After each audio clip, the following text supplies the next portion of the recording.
சற்று முன் கிடைக்கப்பெற்ற மிக முக்கியமான செய்தி ஒன்று வெளியாகி உள்ளது. திமுகவின் துணை பொதுச் செயலாளரும் எம்பியுமான திருச்சி சிவா அவர்கள் பேசியது வன்மையாக கண்டிக்கத்தக்கது என்றும் அவரை கட்சியிலிருந்தும் பதவியிலிருந்தும் நீக்க வேண்டும் என்று காங்கிரஸ் கட்சியின் நிர்வாகிகள் கடுமையாக விமர்சனம் செய்து வருகிறார்கள். அப்படி திருச்சி சிவா என்ன கூறினார் என்பதையும், இதற்கு தண்டனை உண்டா, தமிழக காங்கிரஸ் மட்டுமல்ல ஒட்டுமொத்த காங்கிரஸ் நிர்வாகிகளும் திமுகவின் கூட்டணியே வேண்டாம் என்று கட்சியிலிருந்தும் கூட்டணியிலிருந்தும் விலகுவதாக தற்பொழுது 2 நாட்களாக வைரலாக பரவி வருகிறது. திமுகவின் தலைவரும் தமிழக முதல்வருமான ஸ்டாலின் அவர்களுக்கு மீண்டும் தலையில் விழுந்த மிகப்பெரிய ஒரு இடி 2 நாட்களாக தூக்கம் இல்லை என்றும் அவரது ஆதரவாளர்களிடம் தெரிவித்திருக்கிறார். அப்படி என்ன நடந்தது, திருச்சி சூர்யா அவர்களது தந்தை திருச்சி சிவா அவர்கள் என்ன செய்தார் என்பதை இந்த வீடியோவில் நாம் பார்க்கலாம். அதாவது தமிழகத்தின் முன்னாள் முதல்வர் காமராஜர் ஐயா அவர்கள் செய்த நலத்திட்ட உதவியினால்தான் நாம் இப்பொழுது வீடியோவாகவும் குறிப்பாக கல்வியறிவு என்ன என்பதையும் நாம் கற்றறிந்துள்ளோம். அப்படிப்பட்ட தூய்மை வாய்ந்த, அப்படிப்பட்ட மென்மையான, அப்படிப்பட்ட இரக்க குணம் வாய்ந்த காமராஜர் ஐயா அவர்களை பற்றிய அவதூறாக பேசிய திருச்சி சிவா அவர்கள் மீது நடவடிக்கை எடுக்குமா திமுக?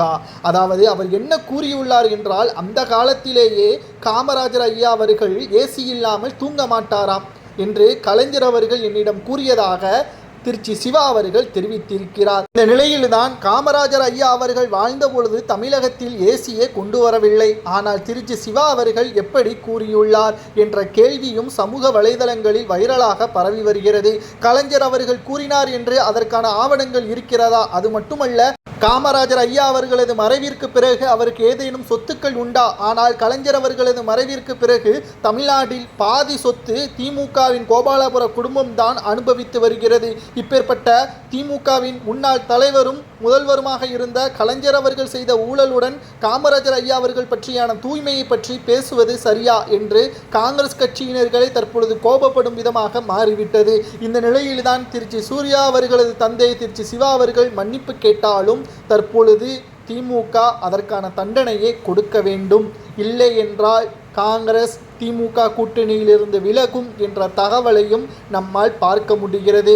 திமுகவின் தலைமை சும்மா இருந்தாலும் நிர்வாகிகள் சேட்டையாகவும் மூத்த அமைச்சர்கள் தொந்தரவு செய்வதாகவும் பல்வேறு குற்றச்சாட்டுகளை திமுகவின் தலைவர் ஸ்டாலின் அவர்கள் வெளியிட்டிருந்தாலும் மீண்டும் திமுகவின் தலைமைக்கு குடைச்சல் கொடுத்துதான் வருகிறது திமுகவின் அமைச்சரவை, எம்பிக்களவை, நிர்வாகிகள் என்று சொல்லிக்கொண்டே போகலாம். திருச்சி சிவா அவர்கள் கூறியது சரியா தவறா, அவருக்கு என்ன தண்டனை வழங்கலாம் என்பதை மறக்காம கமெண்ட் வாயிலாக கூறுங்கள்.